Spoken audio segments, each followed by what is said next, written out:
Hello everyone. जब हमने last lecture में देखा कि जो लाइट है उसके पास में ड्यूअल नेचर प्रेजेंट होता है। ड्यूअल नेचर मतलब उसके पास वेव नेचर भी होता है और दूसरा उसके पास में पार्टिकल नेचर भी होता है। अब सबसे बड़ा क्वेश्चन ये आता है कि क्या केवल लाइट एनर्जी ही है, क्या केवल लाइट ही ऐसी है जिसके पास ड्यूअल नेचर होता है, या फिर कोई और भी ऑब्जेक्ट्स है या पार्टिकल्स हैं, या हम ये कह सकते हैं कि कोई जैसे हम चल रहे हैं हमारे पास में भी वेव नेचर है या पार्टिकल नेचर है, या फिर हम ये कहें कि जितने भी इलेक्ट्रॉन्स है, प्रोटॉन्स है, न्यूट्रॉन्स है उनके पास में, या कोई भी जो चल रहे हैं क्या सभी के पास में ही ड्यूअल नेचर है, या केवल और केवल लाइट के पास में ड्यूअल नेचर है। तो इसी चीज़ को समझने के लिए हमारे पास में एक थ्योरी आती है जो ड्यूअल नेचर ऑफ मैटर की बात करता है और जिसका नाम है डी ब्रोगली।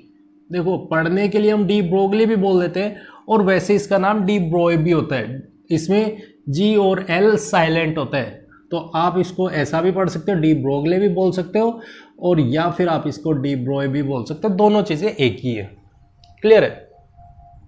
इन्होंने क्या बोला, डी ब्रोय ने एक बात बोली और जो कि सबसे ज़्यादा इंपॉर्टेंट थी, वो ये कि जितने भी मूविंग ऑब्जेक्ट्स है, मूविंग ऑब्जेक्ट्स का मतलब कि जो भी चीज़ें जो चलने लग रही हैं, जो मूव करने लग रही है, चाहे वो मैं हूं, चाहे वो आप हो, चाहे वो इलेक्ट्रॉन्स है, चाहे वो प्रोटॉन है, चाहे वो कोई गेंद है, चाहे कुछ भी है, कार चल रही है, कार, सबके पास में एवरी ऑब्जेक्ट, या हम ये कह सकते हैं मैटर, सभी के पास ड्यूअल नेचर होता है। बहुत इंपॉर्टेंट कॉन्सेप्ट दिया, बहुत इंपॉर्टेंट थ्योरी दी, बहुत इंपॉर्टेंट बात बताई उन्होंने। अब वो किस बेसिस पे कहते हैं ये चीज़ें? देखो, सबसे पहली चीज़ तो वो एक बात बोलते हैं कि देखो, ध्यान से समझना है कि हमारे पास एक यूनिवर्स है जिसमें हम रहते हैं, ठीक है? उस यूनिवर्स के बारे में अगर यदि हम बात करें तो वो यूनिवर्स ऐसा सिस्टम है जहां पे एनर्जी है, एनर्जी प्रेजेंट है, बिल्कुल एनर्जी है, जहां पे मास है, क्योंकि इस यूनिवर्स में दो चीजें हैं। कौन कौन सी? एक उसके पास एनर्जी है और दूसरा उसके पास में मास है। होता है? चलो ठीक है। अब एनर्जी की अगर यदि हम बात करें, एनर्जी के बारे में हम बात करते हैं, तो एनर्जी क्या चीज़ है? एनर्जी हम अगर इलेक्ट्रोमैग्नेटिक वेव्स पढ़ते आए हैं, इलेक्ट्रोमैग्नेटिक रेडिएशन पढ़ते आए हैं, तो वहां पे हम पढ़ते हैं एनर्जी के टर्म को कि बहुत अच्छे से पढ़ते हैं कि जितनी भी वेव्स होती हैं, हर कोई वेव, हर वेव क्या कैरी करती है? एनर्जी कैरी करती है। हर किसी वेव के पास में एनर्जी होती है, ये पढ़ते आए हम। उसी के साइड में हमने एक चीज और पढ़ी, जो हमने फोटो इलेक्ट्रिक इफेक्ट पढ़ा। फोटो इलेक्ट्रिक इफेक्ट में हमने क्या पढ़ा? फोटो इलेक्ट्रिक इफेक्ट हमें ये बताता है कि हमारे पास में किसी भी लाइट सोर्स से जो एनर्जी आती है वो किस टर्म में आती है? फोटॉन्स के टर्म में आती है। फोटॉन्स के टर्म में आती है, ये चीज हम पढ़ के आए हैं। और ये जो फोटॉन्स हैं, ये फोटॉन्स क्या थे? पार्टिकल्स थे। ये फोटॉन्स क्या थे? पार्टिकल्स थे। हमने पढ़ा कि जब इलेक्ट्रोमैग्नेटिक रेडिएशन से पढ़ा तो यहां पे हमने पढ़ा वेव होती है, ये जो एनर्जीज होती है वेव होती है, वेव की फॉर्म में आती है। जब हमने फोटो इलेक्ट्रिक इफेक्ट पढ़ा तो हमने पढ़ा ये फोटॉन्स के टर्म में एनर्जी आती है। और वो एनर्जी किस टर्म में आती है? फोटॉन्स क्या होते हैं? पार्टिकल्स होते हैं। मतलब जो एनर्जी है वो दो टाइप की होती है, एक तो वेव नेचर और दूसरा पार्टिकल नेचर। ध्यान से समझना है, बहुत इंपॉर्टेंट है, बहुत आराम से समझ में आएगा, ठीक है? चलो, ये बात तो समझ में आ गई। दूसरी तरफ हम ये देखते हैं कि जो मास है, किसी भी ऑब्जेक्ट में मास, जैसे मेरे अंदर है, मेरे अंदर मास है। मास है मतलब मैं क्या हूं? पार्टिकल हूं। मैं पार्टिकल हूं, एक पार्टिकल हूं मैं। अगर कोई भी ऑब्जेक्ट जिसके अंदर मास है, वो हर कोई ऑब्जेक्ट एक पार्टिकल की तरीके से बिहेव करते हैं। जैसे इलेक्ट्रॉन है वो एक पार्टिकल है, जैसे प्रोटॉन है वो एक पार्टिकल है, न्यूट्रॉन है वो एक पार्टिकल है, मैं खुद हूं वो एक पार्टिकल हूं, एक कार है उसमें वेट है वो भी पार्टिकल है। मतलब हर चीज, वेट कैरी करने वाली हर चीज पार्टिकल है, पार्टिकल है। अब एक चीज को ध्यान से समझने की कोशिश करते हैं, बड़े ध्यान से समझने। एक एग्जाम्पल मैं आपके सामने डिस्कस कर रहा हूं। जैसे मान लेते, सपोज करते हैं मेरे पास में एक ए बंदा है और इधर दूसरी तरफ बी बंदा है। कोई ए है और बी है और ये दोनों आपस में भाई हैं, दोनों के दोनों आपस में भाई हैं, दोनों भाई हैं। ध्यान से समझना इस बात को।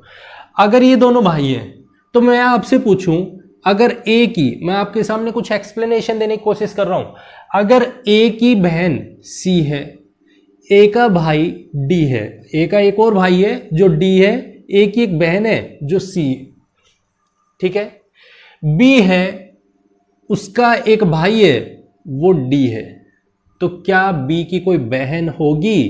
क्या मेरे पास में ये क्वेश्चन बन के आता है, क्या बी की कोई बहन होगी? तो हम ये कहेंगे कि बिल्कुल होगी। क्यों होगी? क्योंकि मेरे पास में ए का और बी का रिलेशन क्या है, वो दोनों आपस में भाई है। अगर यदि ये दोनों भाई हैं तो इसके भाई बहन और इसके भाई बहन दोनों के दोनों वो क्या होंगे, सेम होंगे। तो इसका मतलब क्या है, अगर इसका भाई डी है और ये आपस में भाई है तो सी भी इसकी बहन होगी ही होगी, होगी।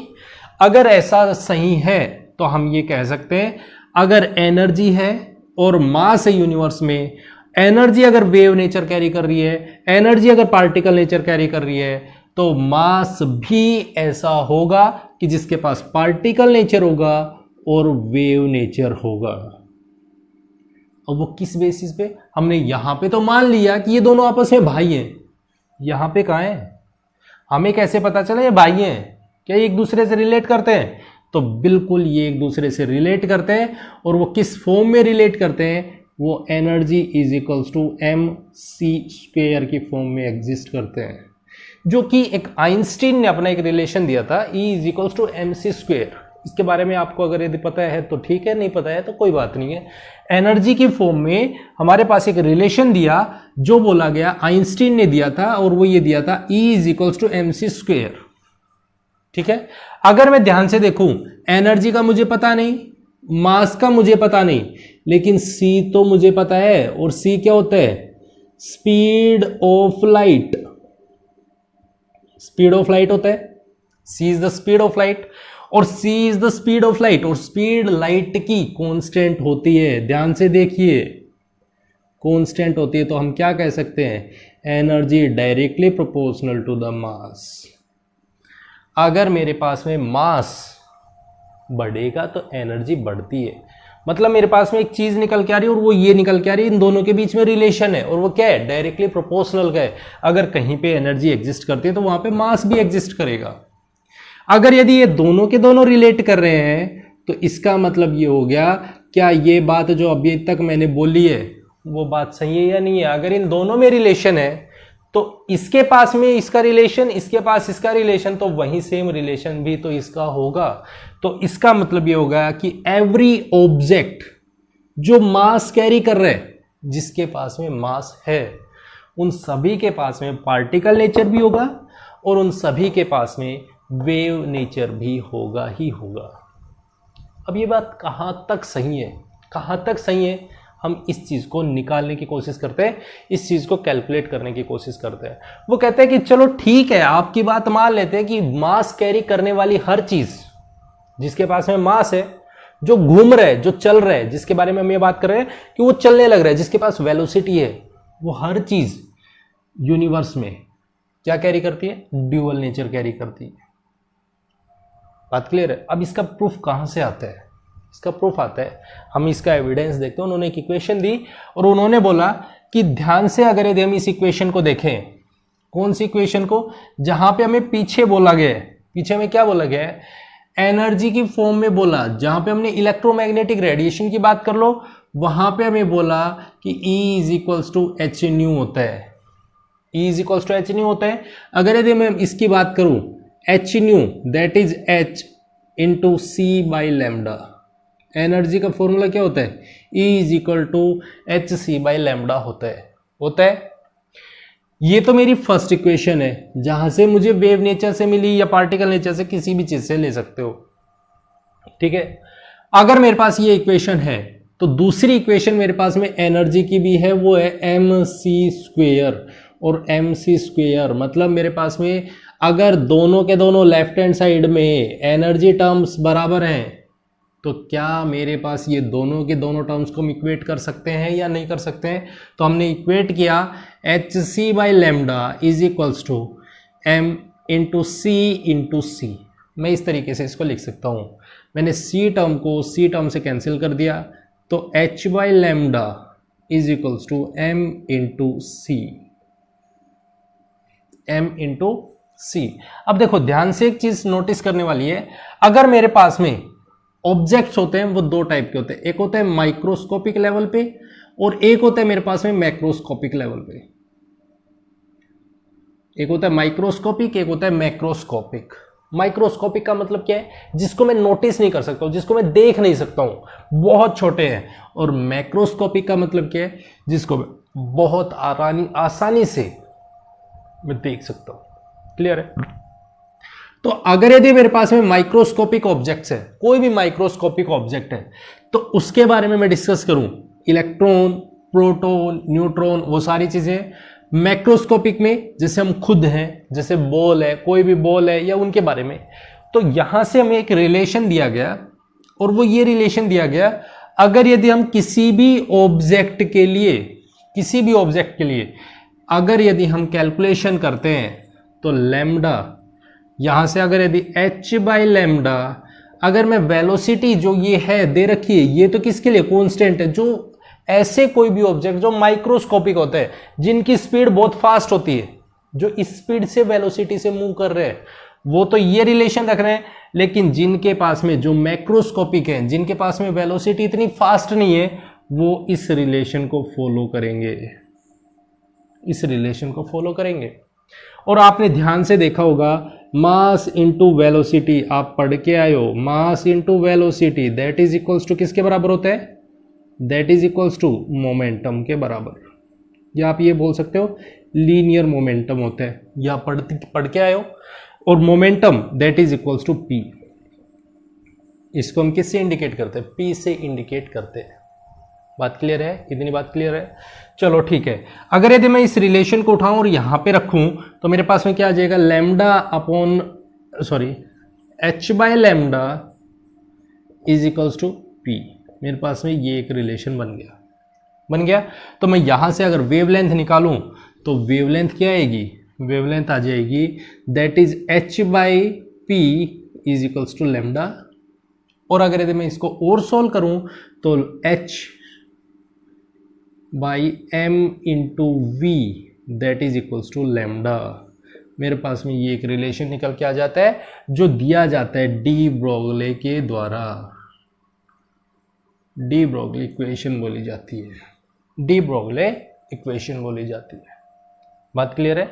डी ब्रोगले इक्वेशन क्लियर है एकदम, कि हम किस तरीके से इसके कैलकुलेशन करते हैं, किस तरीके से इसको कैलकुलेट करते हैं। कि जो डी ब्रोगले इक्वेशन है, वो ये कहते हैं कि अगर हम किसी भी वेवलेंथ की डिस्कशन करें, वेवलेंथ के बारे में बात करें, तो वो इक्वल होता है h by M V. H के that is Planck's constant, M के दैट इज मास, वी के वेलोसिटी। ठीक है। अब एक चीज जो नोटिस करने वाली है, चलो ये बात तो ठीक है, हमने कह दिया कि हर किसी पार्टिकल के पास में ड्यूअल नेचर होता है, बिल्कुल होता है, हम मान भी गए इस बात को। लेकिन एक बात बताइए, अगर यदि हम चल रहे हैं, अगर यदि हमारे अंदर वेलोसिटी है, अगर हमने कोई गेंद फेंकी है, भाई इलेक्ट्रॉन है उसके पास में तो ठीक है, पार्टिकल भी है, वेव भी होगा, पता नहीं हमें वो तो क्योंकि दिख नहीं रहे, लेकिन हम तो दिख रहे हैं, हमें गेंद तो दिख रही है। तो एक बात देख के बताइए कि अगर यदि सभी के पास में पार्टिकल नेचर है, सभी के पास में वेव नेचर है, तो फिर उनकी वेव्स हमें दिखाई क्यों नहीं देती? भाई अगर यदि हम चल रहे हैं, हम तो कह रहे हैं हम तो सीधे जा रहे हैं, और वो कह रहे हैं कि हम तो ऐसे चल रहे हैं, वेव बना के चल रहे हैं। हमने कहा कि गेंद जा रही है, वो वेव की फॉर्म में जा रही है, फिर ये कौन सी बात हुई? हमने कोई पत्थर फेंके, वो वेव बन के जाने लग रहे हैं। इसको एक्सप्लेन कर रही है। तो इन्होंने कहा कि चलो मान लेते हैं, हम एक रिलेशन निकालते हैं, जो भी ऑब्जेक्ट होगा उनका जो भी वेवलेंथ होगा वो यही रिलेशन देगा। कैसे देगा? जैसे मान लो, सपोज करो मैं इधर एक एग्जांपल लिखता हूं, इधर मेरा इलेक्ट्रॉन है, इधर मेरे पास में कोई भी मान लो एक गेंद है, उसके बारे में बात कर लेते हैं। अगर मैं इन दोनों रिलेशंस को ध्यान से देखूं, तो मेरे पास में इलेक्ट्रॉन के बारे में मुझे पता है, क्योंकि मुझे तो क्या चाहिए, मुझे तो वेवलेंथ निकालनी है। तो वेवलेंथ का फॉर्मूला होगा h by M into V होता है। मुझे इनके बारे में तो बहुत अच्छे से पता है, mass of electron that is equals to कितना होता है 9.1 इंटू 10⁻⁻31 दैट इज किलोग्राम। यही होता है। मेरे को वेलोसिटी अगर मैं मान भी लूं कि भाई उसकी वेलोसिटी कुछ भी है, मान लो मैं इसको स्पीड ऑफ लाइट से ना कंपेयर करूं, मैं इसको नॉर्मली कैलकुलेट करूं, तो मेरे को नॉर्मली मान लेते हैं अगर यदि ये 10⁻6 की स्पीड से मूव करने लग रहा है, जैसे अगर यदि हम इसको लाइट की स्पीड में माने तो 3 इंटू 10⁸ मीटर पर सेकेंड मान लेते हैं। मान लो ये चीज है उसकी, ठीक है, ये चीज आ गई।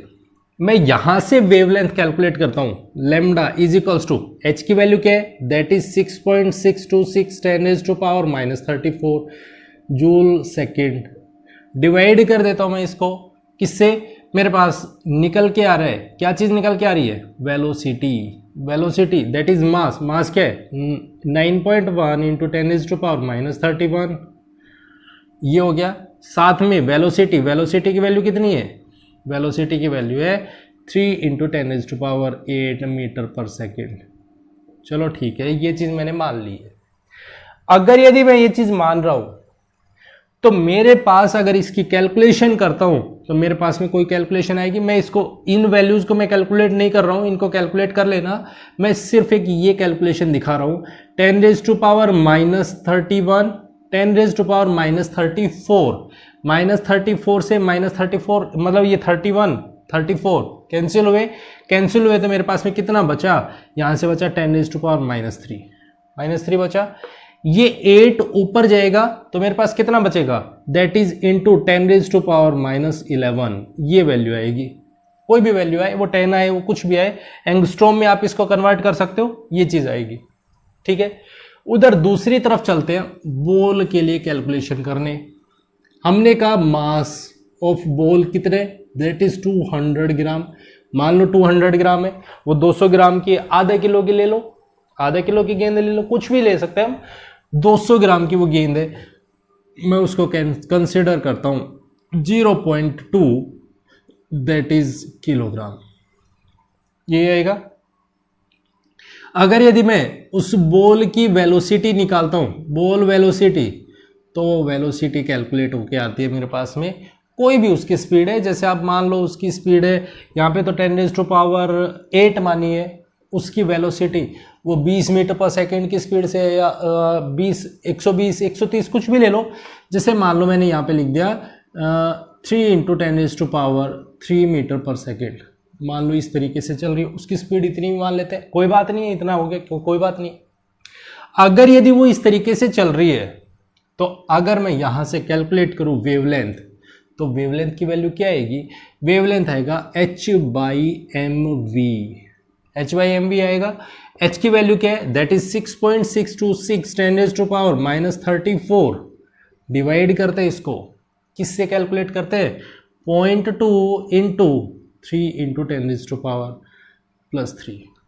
अब एक चीज ध्यान से देखिए या नोटिस कीजिए, हम यहाँ पे इसको 2 इंटू 10⁻⁻1 लिख रहे हैं, -1 + 3 दैट इज -2 और +2 बचेगा और +2 ऊपर जाएगा तो ये वैल्यू कितनी आएगी 10⁻36। ध्यान दीजिए, इसको आप कैलकुलेट कर लेना, इसको आप कैलकुलेट कर लेना। एक चीज नोटिस कीजिए, यहां पे 10⁻11 है, 10⁻11 है, यहां पे 10⁻36 है,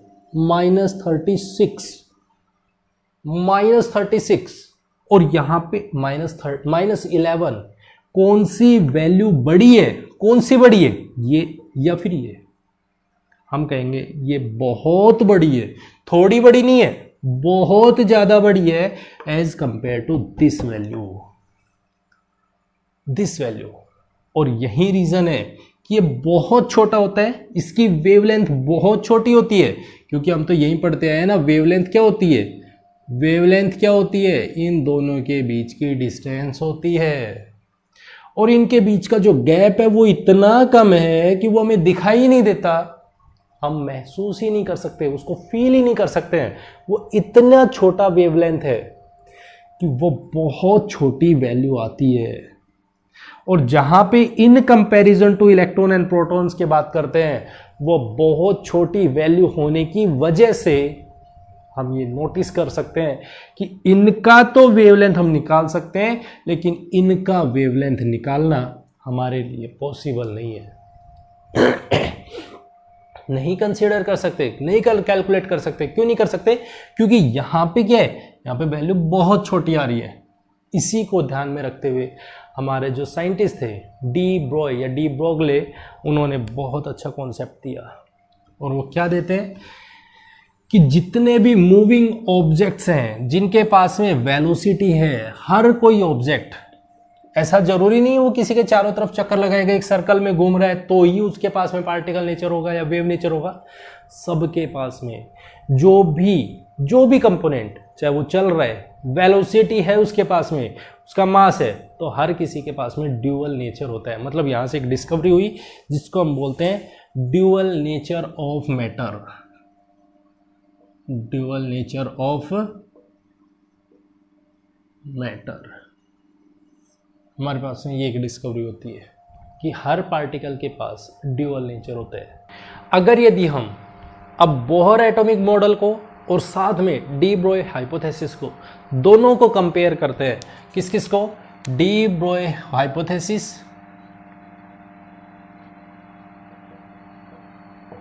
और दूसरी तरफ अगर यदि हम कंपेयर करें बोहर एटॉमिक मॉडल, दोनों को कंपेयर करते हैं, तो अगर यदि यहां से हमें एक कॉन्सेप्ट मिल जाता है जो ये कहता है कि दोनों के दोनों सही है, अगर दोनों मैच हो जाते हैं तो हम बहुत आराम से कह सकते हैं कि ये जो हाइपोथेसिस है वो बिल्कुल सही है। कैसे? जैसे मान लो सपोज करो, क्योंकि जो डी ब्रोगले इक्वेशन है वो क्या है, वो इक्वेशन ये बन रही है कि lambda is equals to H by M V होता है। मतलब लैम्डा होता है, वेवलेंथ होती है, वो Planck's constant divided by mass into velocity से होता है।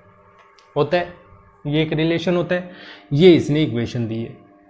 अगर यदि हम बोहर एटॉमिक मॉडल की बात करते हैं, बोहर एटॉमिक मॉडल में एक बहुत इंपॉर्टेंट कॉन्सेप्ट दिया है। वो कॉन्सेप्ट क्या दिया है? वो कॉन्सेप्ट ये दिया कि जो एंगुलर मोमेंटम होता है, angular momentum that is equals to M V R is equals to किसके बराबर था? हमने बोला था वो इंटीग्रल मल्टीपल होता है और वो एक क्वांटाइज्ड वैल्यू रखता है। क्वांटाइज्ड का मतलब होता है उसकी फिक्स वैल्यू होती है और वो h/2π होता है। अगर यदि वो किसी तरीके से इस चीज को सेटिस्फाई कर देते हैं, यहां से हम इस चीज को सेटिस्फाई कर देते हैं, तो हम कहेंगे दोनों के दोनों कॉन्सेप्ट एक दूसरे से मैच करते हैं। ठीक है, किस तरीके से मैचिंग होती है, किस तरीके से होता है, इस चीज को समझने की कोशिश करते हैं। सबसे पहले चीज हम ये देखें कि हमारे पास एक न्यूक्लियस होता है, कोई भी एटम होगा उसके पास में न्यूक्लियस प्रेजेंट होता है। ये हम डेफिनेटली जानते हैं कि कोई भी एटम होगा उसके पास में न्यूक्लियस प्रेजेंट होता है। इस न्यूक्लियस के चारों तरफ सर्कुलर पाथ बने होते हैं और उन पाथ में इलेक्ट्रॉन्स घूमते रहते हैं, या हम ये कह सकते हैं जिस पाथ पर इलेक्ट्रॉन घूमते हैं वहीं ऑर्बिट कहलाते हैं। अब हमने एक चीज ये भी पढ़ ली है कि एवरी पार्टिकल हैविंग क्या चीज होता है? ड्यूअल नेचर, वेव और पार्टिकल। इलेक्ट्रॉन पार्टिकल है, ये घूमेगा, वेव बनाएगा, वेव नेचर कैरी करेगा, ये वेव नेचर कैरी करेगा। ठीक है, वो इस तरीके से घूमने लग रहा है, इस तरीके से घूमने लग रहा है। अगर यदि मैं यहां से ये कैलकुलेट करूं, इस जो सर्कल है, ये जो पाथ है, हमें एक चीज पता है कि सर्कल की जो सरकमफ्रेंस होती है वो क्या बताती है? टोटल डिस्टेंस बताती है। अब वो टोटल डिस्टेंस क्या होती है? That is 2πr। यही होती है।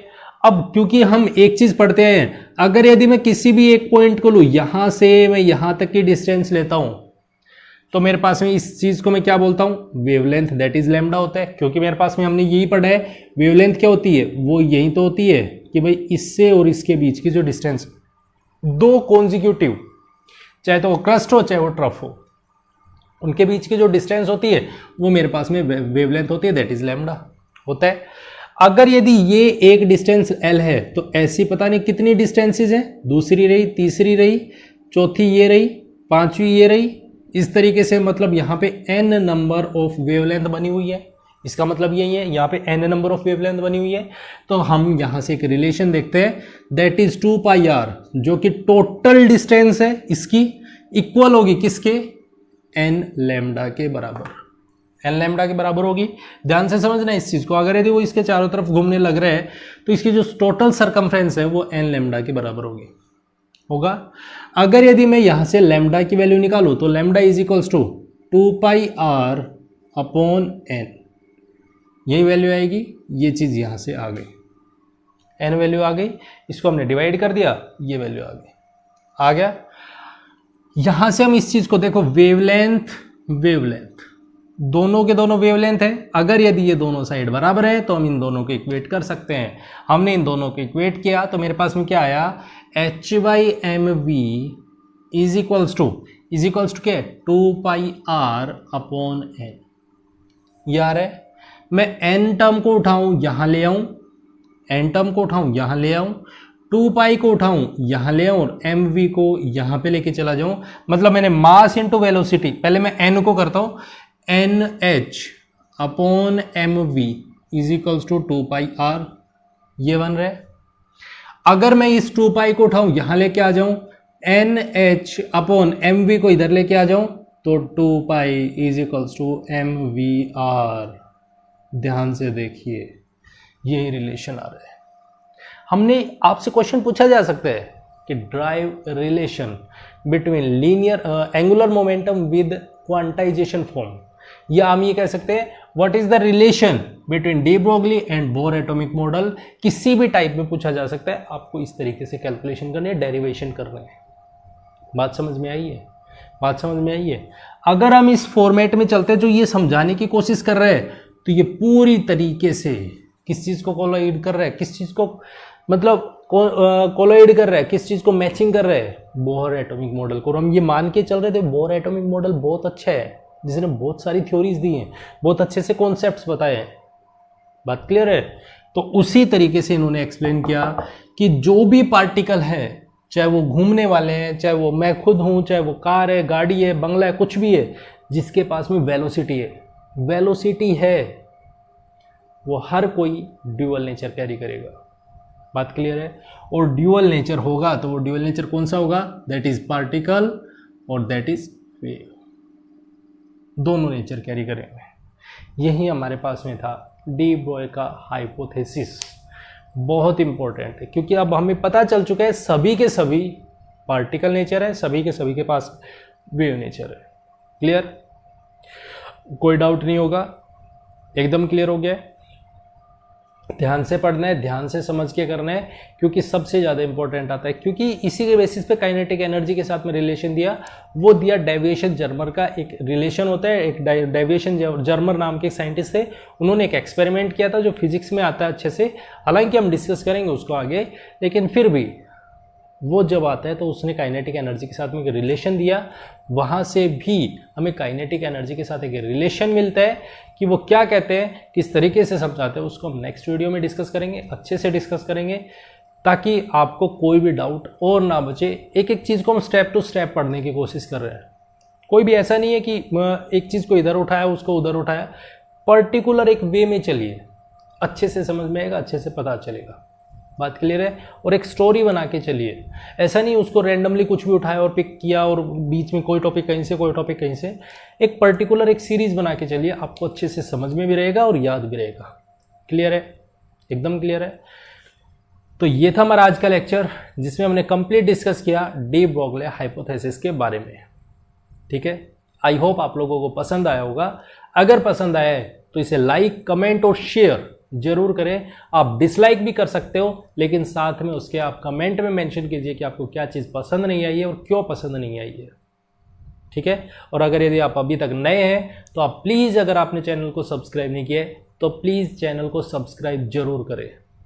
Thank you very much and have a nice day.